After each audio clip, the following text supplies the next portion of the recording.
¿Cómo están? Bueno, en el día de hoy vamos a ver artículo 245 de la Ley de Contrato de Trabajo. Este tema es de vital importancia en lo que tiene que ver con la extinción del contrato.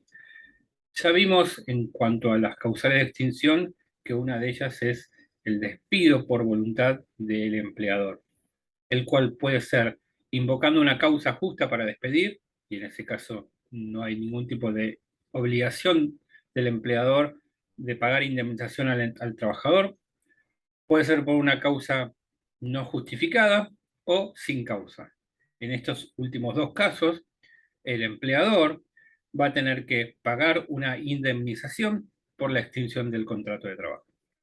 Bien, esta extinción está estipulada o tarifada en el artículo 245 de la Ley de Trabajo. Esto significa que la ley establece un monto previo, o que por lo menos se sabe de antemano, respecto de qué es lo que tiene que pagar el empleador en caso de extinción del vínculo. A este tipo de indemnización se le llama tarifada o forfataria. Esto significa que no está sujeta a la apreciación del juez respecto del quantum, sino que en realidad está estipulado por algunos parámetros por la ley, y que no deja al libre albedrío del juez la determinación del alcance de la misma. Bueno, para ello vamos a tener que referirnos al artículo 245 de la Ley de Contrato de Trabajo. Bueno, vamos a ver lo que estipula la ley respecto de los conceptos adeudados en caso de despido sin causa o incausado.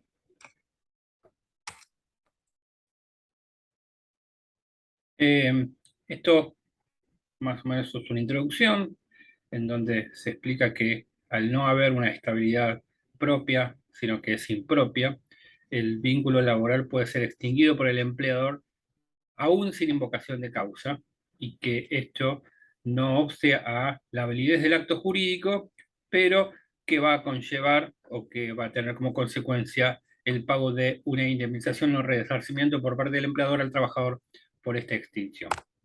¿Qué dice el artículo 245 del contrato de trabajo? Artículo que es de suma importancia para el abogado laboralista. Podemos decir que es como el padre nuestro para el abogado laboralista. No digo que lo sepan de memoria, pero sí tienen que saber perfectamente cuál es el contenido. Este establece que en los casos de despido dispuestos por el empleador sin justa causa, habiendo o no mediado preaviso, el empleador deberá abonar al trabajador una indemnización equivalente a un mes de sueldo por cada año de servicio o fracción mayor de 3 meses, tomando como base la mejor remuneración mensual normal habitual, devengada de los últimos 12 meses o del último año, o durante la prestación de servicios si ésta fuera menor. Dicha base no podrá exceder el equivalente a 3 veces el importe mensual de la suma que resulte del promedio de todas las remuneraciones previstas en el convenio colectivo de trabajo aplicable al trabajador al momento del despido por la jornada legal o convencional excluida la antigüedad. Para aquellos trabajadores excluidos del convenio colectivo de trabajo, el tope establecido en el párrafo anterior será el del convenio aplicable al establecimiento donde preste servicios o al convenio más favorable en el caso de que hubiera más de uno. Para aquellos trabajadores remunerados a comisión o con remuneraciones variables, será de aplicación el convenio al que pertenezcan o aquel que se aplique en la empresa o establecimiento donde preste servicios. Si este fuera más favorable, el importe de esta indemnización en ningún caso podrá ser inferior a un mes de sueldo calculado como se calcula la base establecida en el primer párrafo. Este artículo 245 ha sido instituido por la ley 25.877 conforme su artículo quinto. Bueno, vamos a ver en esta clase de qué trata este artículo, esta indemnización. Si viniera un cliente a nuestro estudio y nos dijera lo que la mayoría de los clientes preguntan cuando vienen al estudio, es si me despiden, ¿cuánto me corresponde cobrar? O también si fuera un empleador que preguntara, si quiero despedir a un trabajador, ¿cuánto le tengo que pagar? Y en realidad lo que quisiera este cliente no es solo saber cuánto se le va a pagar, sino cómo se calcula o cuáles son los parámetros que se utiliza para calcular esa indemnización. Nosotros podemos hacer una explicación muy simple diciéndole, bueno, el total de lo que vos vas a tener que pagar o el total de lo que vos vas a cobrar sale de la cuenta o del cálculo este. A por B igual a C. Es decir, que en realidad lo que vos vas a tener que cobrar o lo que vas a tener que pagar es C. Pero para llegar a C tenemos que calcular primero o determinar los alcances de A, luego los alcances de B, y recién ahí podemos llegar a C. Tan simple como eso, nos dirá nuestro cliente, es la explicación más simple, pero en realidad para llegar a A hay que llevar un largo recorrido, para llegar a B no tanto largo, no tan largo, pero bueno. Y para llegar a C también hay que tener en cuenta algunos parámetros. ¿Sí? Entonces, lo que primero tenemos que determinar es cómo llegamos a A, cómo llegamos a B y, por supuesto, cómo llegamos a C. Y si nosotros queremos explicar a qué nos referimos cuando hablamos de A, B y C, vamos a tener en cuenta o vamos a explicarle al cliente de que la ley para establecer el quantum de la indemnización tiene en cuenta dos parámetros de la relación laboral para hacer esa cuenta. El salario, la antigüedad y esto multiplicado nos va a dar el resultado final o la indemnización. ¿Sí? Salario o remuneración, antigüedad en el empleo, esto nos va a dar el resultado de la indemnización. Pero no es tan fácil como parece, porque hay que caminar un largo derrotero para llegar a este C. Lo primero que vamos a analizar, a determinar cómo se llega, es lo más fácil de determinar, que es la antigüedad. La antigüedad es el tiempo efectivo de servicio prestado por un trabajador a favor del empleador. Es decir, que se va a calcular desde la fecha real de ingreso, la verdadera, no la que está registrada en el recibo de sueldo, si es que no coincidiera con la efectivamente o con la real cuando empezó a trabajar. Entonces, la antigüedad es desde el primer día de trabajo hasta el último, el despido. Si nosotros tuviéramos que calcular una indemnización para determinar si queremos despedirlo a un trabajador siendo empleadores, bueno, calcularemos hasta fin de mes o de este mes o fin del mes que viene para determinar un cuánto. Pero si estuviéramos en presencia de un despido efectivizado, nosotros tenemos que determinar desde la fecha que entró a trabajar efectivamente hasta la fecha en que fue despedido, cuánto tiempo pasó. Esto se calcula por años, meses y días.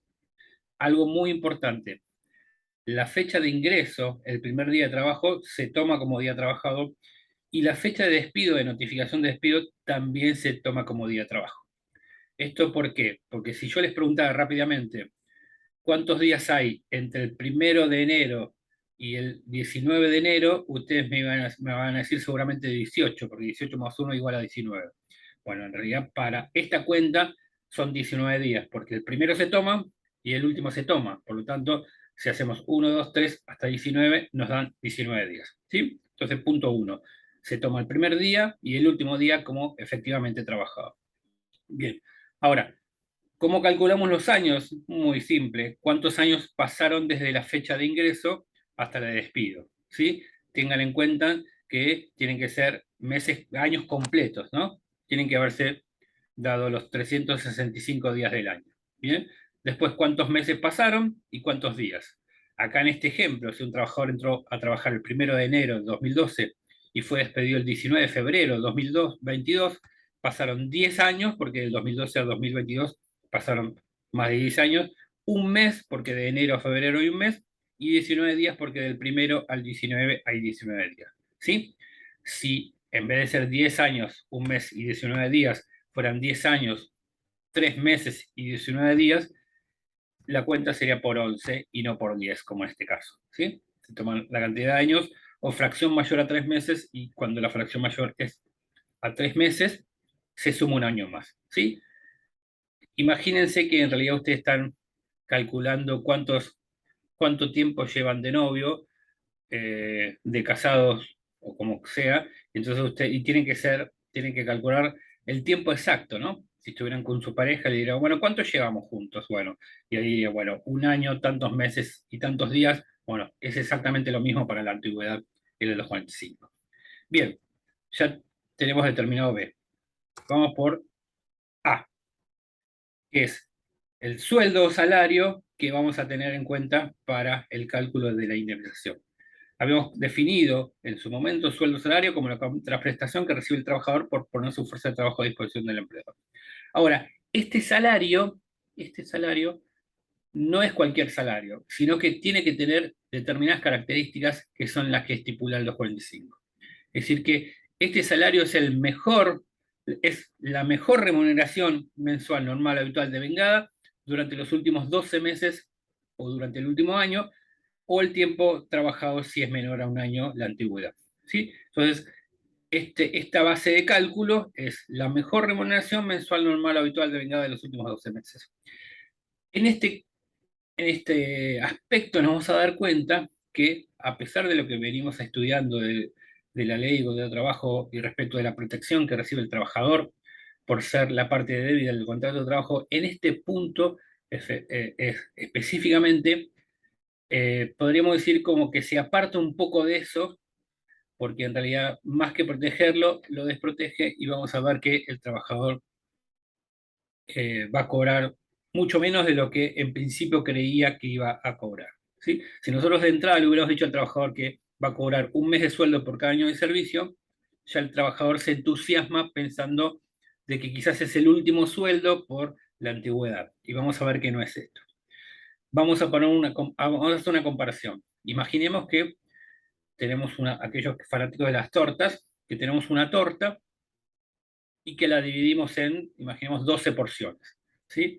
Entonces, eh, en principio el trabajador dice, que bueno, tengo una torta solo para mí, con 12 porciones, voy a disfrutarla. Y nosotros le advertimos, si nosotros aplicamos el 245, vas a ver que en realidad, de alguna manera, se te van a ir sacando porciones y vos te vas a quedar con un pedazo menos de la torta. ¿Sí? Vamos a ver por qué. Entonces, volviendo a recapitular, la parte A del cálculo A por B igual a C es el salario que tiene que tener estas características. Vamos a ir ordenadamente explicando qué es cada una de las cosas.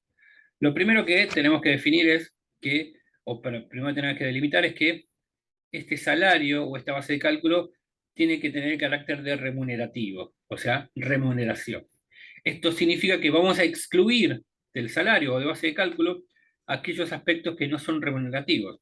El ejemplo más claro es asignaciones familiares. Asignaciones familiares no son remunerativos, por lo tanto, si el trabajador cobra asignaciones familiares en el salario, bueno, ese monto no se va a sumar para la base de cálculo. ¿Sí? O sea que vemos que ya vamos sacando una porción de torta. Es decir, que lo que no es remunerativo, lo sacamos.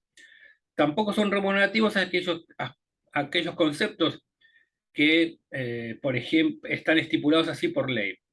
Los viáticos, respecto de los cuales el empleador exige comprobantes y entrega una devolución de esos gastos realizados, no son remuneración. Por lo tanto, eso también lo excluimos.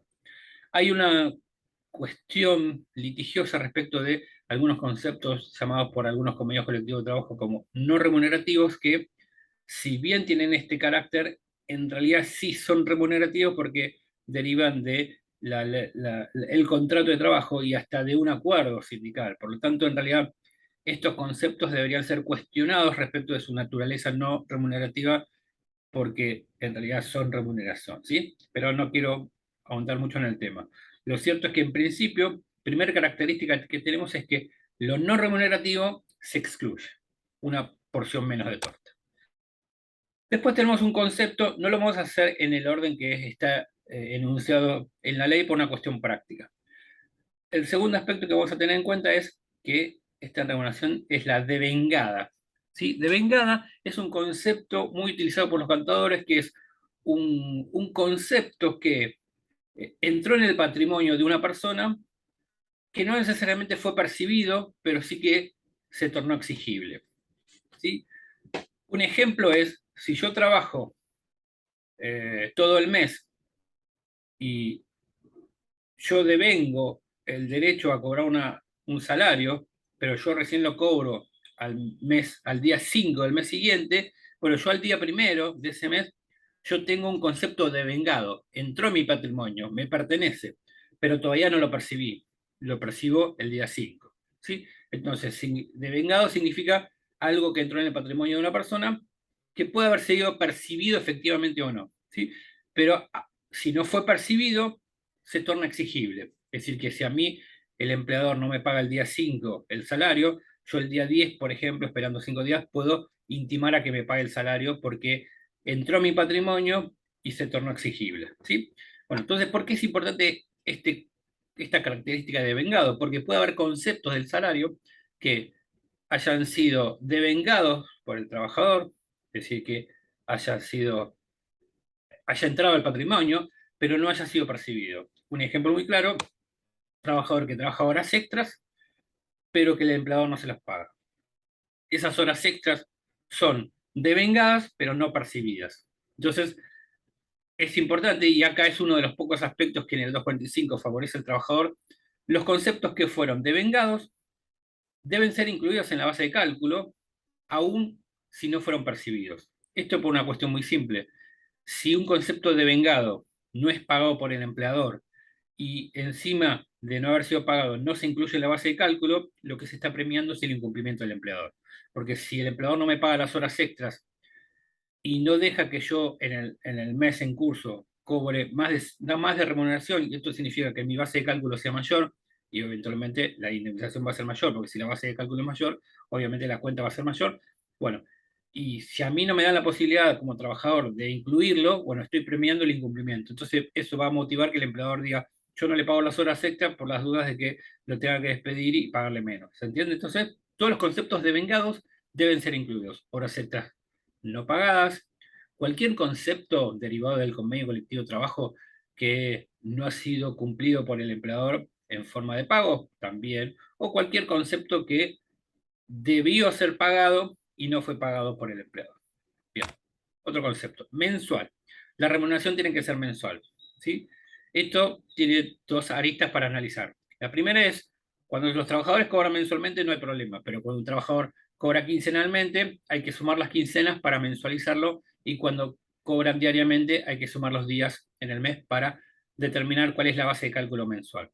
Pero a su vez, y acá otro pedazo de torta que se va de la torta, es que aquellos conceptos que el trabajador cobra, pero que no los cobra en forma mensual, no se incluyen. El ejemplo más típico es el aguinaldo, por lo menos en Capital Federal. El aguinaldo es un sueldo más por año. Un trabajador cobra por año 13 sueldos, pero se paga en 2 veces, no es mensual. Se paga a mitad de año y a fin de año. Esto significa que el aguinaldo o el SAC que el trabajador cobra no se incluye en la base de cálculo porque no es mensual. Y cualquier otro concepto que el empleador pagara sin ser mensual no se incluye, ¿sí? Entonces, otro pedazo de torta que se va. Habitual. Si bien en el 245 habla de normal y habitual, como parecería que son sinónimos, normal y habitual, bueno, en realidad son dos conceptos distintos, o dos características distintas del salario o de la base de cálculo. Vamos a empezar por esta que es más fácil. Habitual. Eh, y para hacer una definición muy rápida, habitual es un concepto, antes de entrar a analizar lo habitual, tanto lo que tiene que ver con lo habitual, con lo normal, está referido a conceptos variables. Si ustedes ven un recibo de sueldo, van a ver que está dividido en distintos conceptos un salario. Salario básico, base, y después hay otros rubros que el trabajador puede llegar a cobrar, que son rubros variables. ¿Y qué significa que sea un rubro variable? Un rubro variable es aquel concepto que el trabajador va a cobrar, pero que está sujeto a una condición, que si se da esa condición lo va a cobrar y si no se da esa condición no lo cobra. ¿Sí? El ejemplo más típico es las horas extras. ¿Cuál es la condición que se tiene que dar para que el trabajador cobre horas extras? Que trabaje horas extras. Si no trabaja horas extras, no tiene derecho a esa remuneración variable. Y es variable porque en realidad puede variar tanto el monto como que se dé o no, o que se cobre o no en el mes. Por eso es variable, ¿no? Otro concepto variable es presentismo. Solamente lo va a cobrar el trabajador cuando llega temprano y no falta. Comisiones. Solamente lo va a cobrar cuando vende determinada cantidad de productos. Premios. Solamente lo va a cobrar cuando logra algún objetivo. Bueno, todos estos conceptos variables son van a estar sujetos a el análisis de la habitualidad. ¿Sí? Bien, entonces, para terminar de redondear esta idea, variables son aquellos que están sujetos a una condición para que se dé. Si no se da esa condición, el empleador no tiene la obligación de pagarlo y si no lo paga, no tiene ninguna sanción. ¿Sí? Ahora, si se da la condición, el empleador está obligado a pagarlo. ¿Sí? Y si no lo paga, pasa a ser un concepto de vengado, pero variable. De vengado porque entró en el patrimonio de un trabajador, pero no fue cobrado y es exigible. Bien, habitual. Habitual significa que esos conceptos variables tenemos que hacer el análisis de cuántas veces en el año, dijimos que hay que analizar los últimos 12 meses o el último año, bueno, en cuántos meses los cobró. ¿Sí? Si los cobró en 8 meses sí y 4 no, es habitual, porque los cobró más veces de las que no. Si los cobró en 4 meses sí y en 8 no, no es habitual porque los cobró en menos veces de las que no los cobró. Si los cobró en 6 meses sí y en 6 meses no, a pesar de que hay un empate, indubio por operario, se entiende que es habitual. Por lo tanto, lo que estamos determinando es que la habitualidad va a estar dada por la cantidad de veces que se repite en el último año. Si se repiten al menos 6 meses, el cobro de ese concepto pasa a ser habitual. ¿Sí? Entonces, vamos a excluir de la base de cálculo aquellos rubros no habituales. Otro pedazo de torta que se va. ¿Sí? Es decir, que lo que no son habituales no se incluyen. ¿Sí? Bien, normal. Concepto quizás el más difícil de entender, pero lo vamos a entender, lo vamos a sacar. Voy a sacarlo a todos buenos, no se preocupen. Eh, Esto está relacionado mientras el carácter el carácter o el adjetivo de habitualidad está relacionado con la cantidad de veces que se repite el cobro respecto de la cantidad de veces que no. La normalidad está dada por el quantum, el monto que cobra este trabajador. Y solamente voy a analizar si un concepto es normal si es habitual, porque si no es habitual, directamente excluyo ese concepto y no lo analizo más. Ahora, si es habitual, a su vez tengo que determinar si es normal. Y si es normal, está dado por el monto que cobra. Si bien un trabajador puede ser que en algún mes cobre algún concepto variable en forma habitual, pero en un mes aislado un monto más alto y esto sea normal, porque capaz que trabajó un montón de horas extras, un mes se quedó a vivir casi en la empresa, para la ley, para el 245, repito, no protectorio del trabajador, se entiende de que eso es un monto anormal, es decir, que no entra dentro de los parámetros normales o de la lógica. Por lo tanto, el legislador, que modificó el 245, no el original, sino este, entiende de que es un concepto o un monto demasiado alto que tiene que soportar el empleador, por lo tanto hay que normalizar ese monto. ¿Sí? Es decir, si nosotros venimos cobrando una suma de dinero más o menos pareja como horas extras y un mes cobramos demasiado alto, bueno, ese monto es anormal y hay que normalizarlo. ¿Cómo se normaliza? Con una teoría que es llamada ratio de la normalidad, en el cual yo tengo que hacer un promedio de todos los meses en los cuales se cobra ese monto, incluido el monto anormal, dividirlo por la cantidad de meses en las cuales se cobró, y ese monto promedio multiplicarlo por 2. Y vamos a ver un ejemplo práctico para que lo entiendan. Entonces, repito, sumo todos los conceptos, incluido la normal, porque en realidad lo que quiero decir es normalizar lo anormal, ¿no? Entonces sumo todos los conceptos, incluido lo normal, lo divido por la cantidad de meses en las cuales se cobró ese concepto, lo multiplico por 2, y la multiplicación por 2 es para que no sea tan bajo el promedio, y ese monto promedio multiplicado por 2 es el límite de la normalidad. Si el monto anormal sigue siendo superior a ese límite, lo que tengo que hacer es normalizarlo o sustituir ese monto por el monto normalizado. Si no lo excede, quiere decir que no es anormal. Bien. Acá pongo un ejemplo. Si un trabajador en 12 meses cobró horas extras en 10, de los cuales en 9 de esas 10 percibió 1.000 pesos y un mes 8.000 pesos, esos 8.000 pesos a simple vista parecería anormal, porque siempre 1.000 y de repente 8.000 se fue muy alto, a donde se fue la moto del paraguayo trambólico. Si no vieron ese video, mírenlo, paraguayo trambólico, moto, búsquenlo.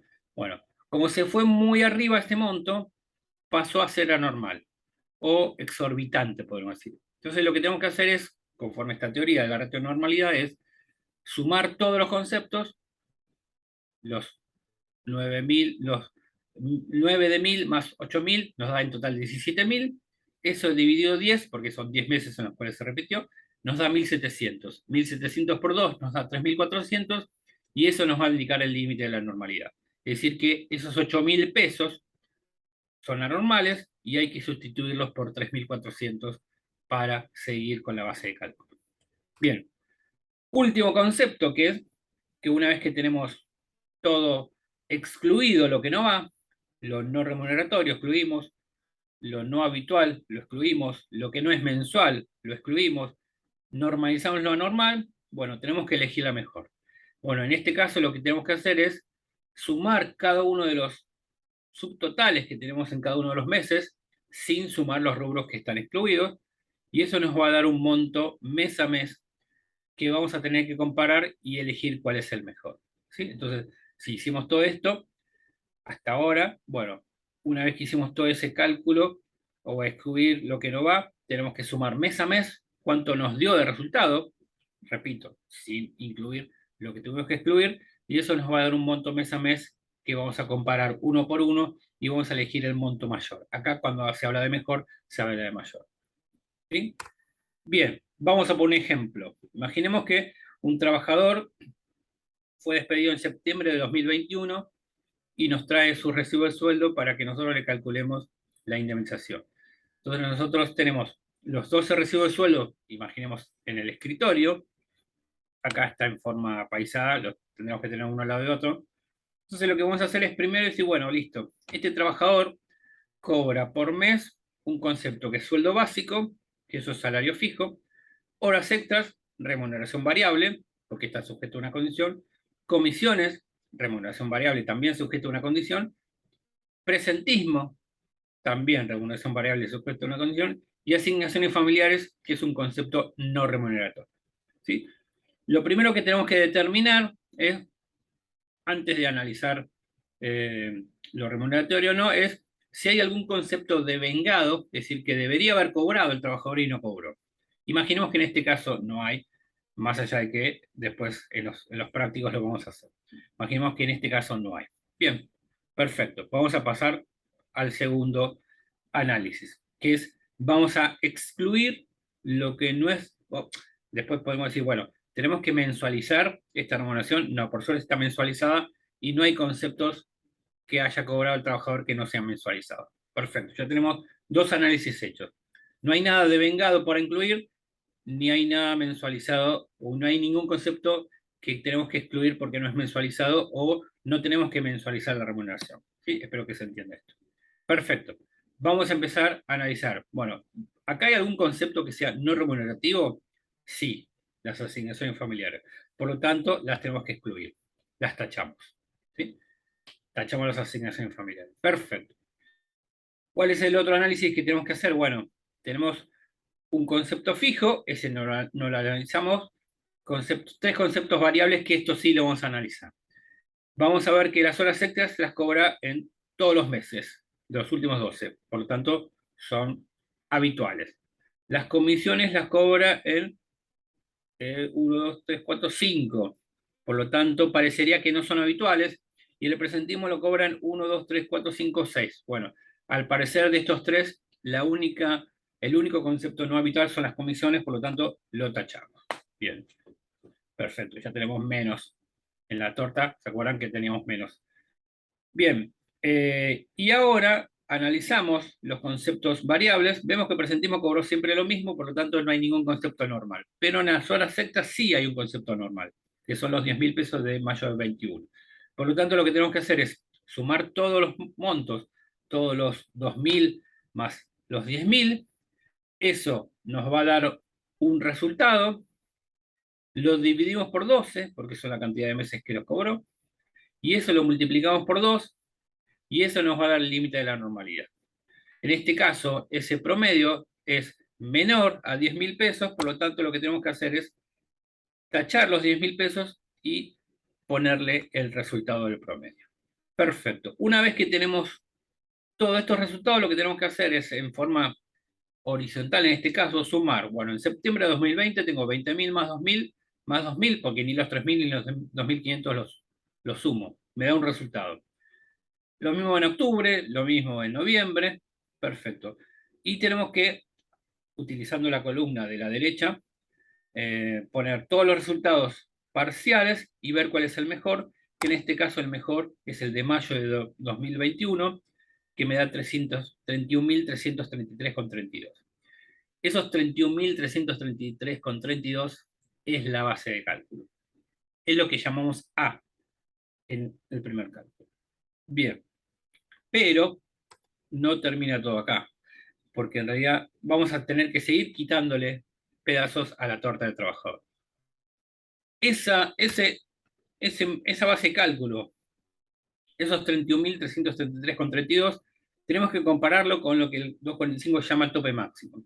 ¿Qué establece el tope máximo? Dice que esta base de cálculo no puede exceder el tope máximo, y el tope máximo es 3 veces el salario promedio convenio. Por eso, en el 245 se desarrollan, les recomiendo que vuelvan a leer el 245, establece cuál es el tope de convenio y establece que son 3 veces el salario promedio convenio. El salario promedio es, todos los convenios colectivos de trabajo tienen un listado de escalas por categorías y sueldo de convenio, pues conforme la escala, ¿sí? El salario promedio es la suma de todas esas remuneraciones dividido la cantidad de categorías, y esto nos da un sueldo de promedio. Ese sueldo de promedio, que va a depender de la actividad y del convenio colectivo al que nos estemos refiriendo, multiplicado por 3 es el límite máximo.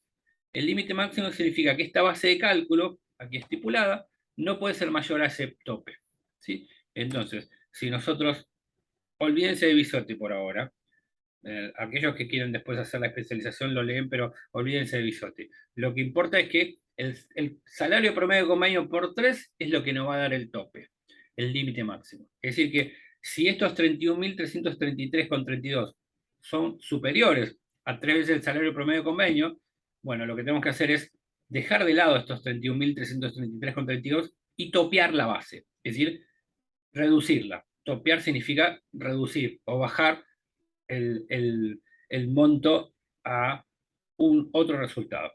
Bien, eso es el tope máximo. Y el tope mínimo, y acá terminamos por más este video, vamos a seguir en las clases, establece que, y volviendo acá, ¿se acuerdan? Más allá lejos en el tiempo, cuando teníamos A por B igual a C, ¿qué teníamos? A es la base de cálculo, y la base de cálculo es la mejor remuneración mensual normal o habitual devengada de los últimos 12 meses, a la cual vamos a comparar con el tope, y si no supera el tope la topeamos, por lo tanto A va a ser el resultado de la base de cálculo comparada con el tope, por B, que es la antigüedad que habíamos determinado, a ver, cantidad de años o fracción mayor de 3 meses, lo que nos va a dar C. Ahora, C, y ahora sí volvemos al final, a C lo comparamos con el tope mínimo, y el tope mínimo establece que el resultado final, es decir, C, es decir, A por B, y ahora voy a explicar por qué le estoy diciendo esto, no puede ser inferior a un salario calculado como se calcula la base, ¿sí? Y la base se calcula conforme la mejor remuneración mensual normal habitual de vengada de los últimos 12 meses. Esto significa que el tope máximo lo vamos a aplicar a la base de cálculo, a A, mientras el tope mínimo lo vamos a aplicar a C, que es el resultado final, ¿sí? Entonces, nosotros tenemos que primero determinar cuánto es A, cuánto es la base de cálculo, ver si supera o no el tope, multiplicarlo por la antigüedad, y recién cuando lleguemos a C, que es la base de cálculo por topeada o no topeada por la antigüedad, ese resultado final lo vamos a comparar con el tope mínimo. Es decir, que como mínimo un trabajador no puede cobrar menos de un salario calculado como se calcula la base. ¿En qué caso se aplica el tope mínimo? La mayoría de las cosas es cuando se aplicó el tope máximo, porque se bajó la base de cálculo, pero la antigüedad no superó un año, ¿sí? Igual vamos a ver algunos ejemplos de estos en el curso. Bien, entonces espero que les haya servido este video, más allá que vamos a volver a repasar en la clase y vamos a empezar a hacer trabajos prácticos al respecto. Nos vemos.